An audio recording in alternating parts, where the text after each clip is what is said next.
Hey dolls, welcome back to your royal BFF, the People's Duchess. It's a wonderful rainy evening and I hope you guys are all doing well. I'm here in Etobicoke. I'm on my way to Mississauga.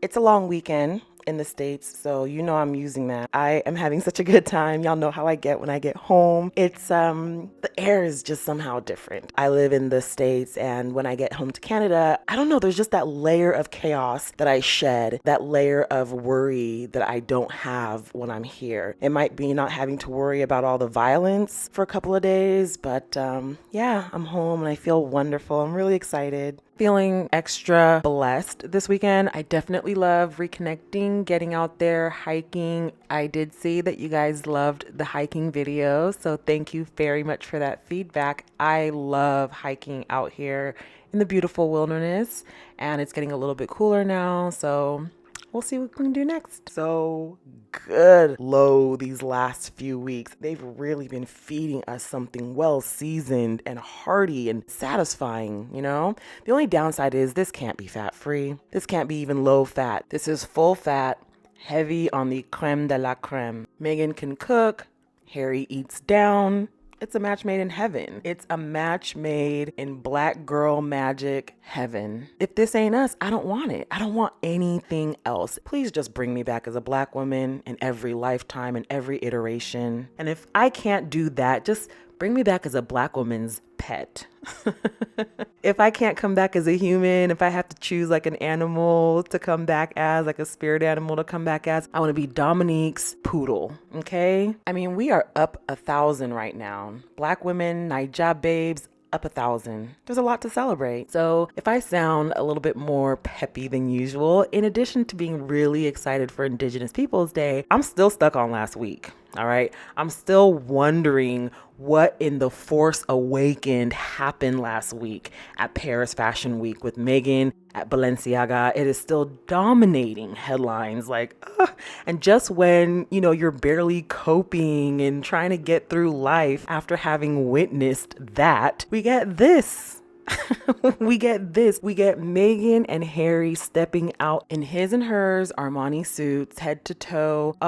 They looked spectacular. Harry looked dashing as usual, every bit the dashing prince. Megan stepped out in this rewear of her black Armani head-to-toe look that she first donned in 2023 when they went to go and see the Navy SEALs Foundation. I love this. I absolutely love it. The daring neckline, the Anine Bing double chain necklace, the velvet court shoes, also Armani, and then the Giorgio Armani satin La Prima clutch bag. She finished it off with a pair of Guzema flats diamond earrings and her hair in this very sexy, very sultry, kind of tussled ponytail with the tendrils on the side. Girl, she looked amazing. She looked so good. Even Harry couldn't keep his hands off of her.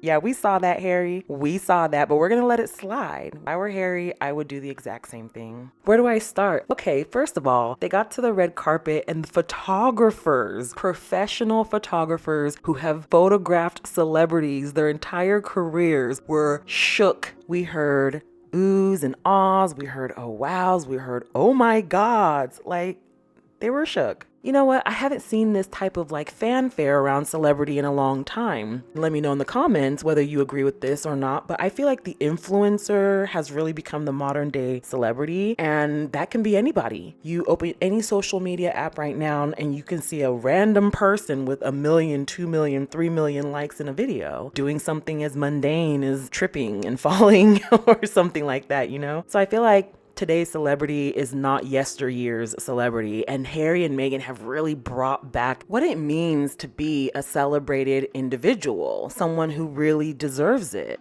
They really have this beautiful quality about them, physically, sure, but it's more than that. It's more than that. Megan isn't new to this influencer game, which is why she is so natural at influencing. She's done it for decades at this point, and she's really good at it. But I think beyond the aesthetics, they both make you feel things. They both make you think about things a little bit deeper.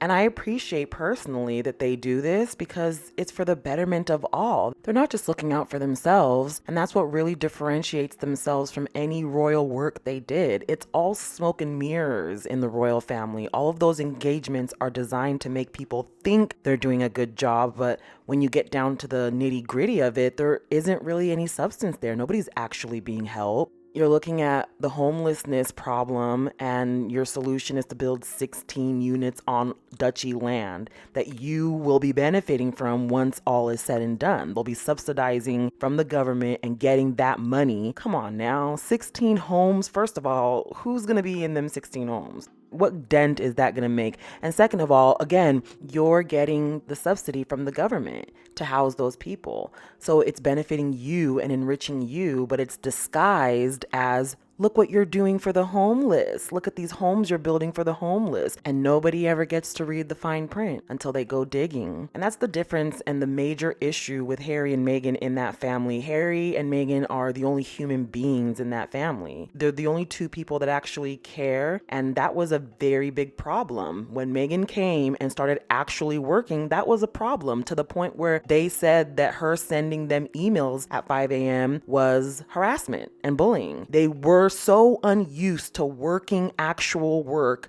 that they thought that getting an email in their inbox when they arrived at work and seeing the timestamp being 5 a.m. Australia time was threatening to them. But you know what? All said and done, I've come to accept that this had to be done. They had to go through that fire to emerge as a phoenix on the other side. The monarchy is in flames at the moment, burning down at the moment, and good riddance. And thank goodness Harry and Meghan aren't still there on that burning boat. Not to sound controversial, but thank goodness for Kate and William's jealousy and envy and inferiority.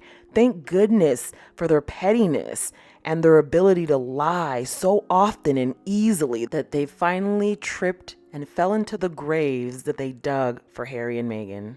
Thank goodness. You have to try to see the silver lining in the whole thing. No, I wouldn't have preferred that they went through all that, but yes, now that they have, I'm so happy for them to have that experience to build off of and to strengthen themselves off of and to love themselves deeper off of. 10 years in and Meghan is still giddy over this man. And it's so cute. These little behind the scenes videos that they release where he's just making her laugh. They're just so cute. Between the girl who grew up on the set of Married with Children and Prince Harry, who's seen it all, it's gotta be so fun in that house. I think that it also comes really handy when you're doing work like this. When you're doing work like this, it can get really heavy. So a touch of humor really does come in clutch. The work they do with the Parents Network is so important. Please go over to archewell.com, support the Parents Network, support the Welcome Project, support their initiatives. If you can donate, please do. If you can fundraise, please do. If you can donate your time and volunteer in any of these efforts, please do. It is so worthwhile. These initiatives really do end up touching the lives of millions of people. Let's keep the good times coming, shall we? We have Meghan's Natural History Museum Award to look forward to. She won that Signal Podcast Award. Voting is closed and she was up by like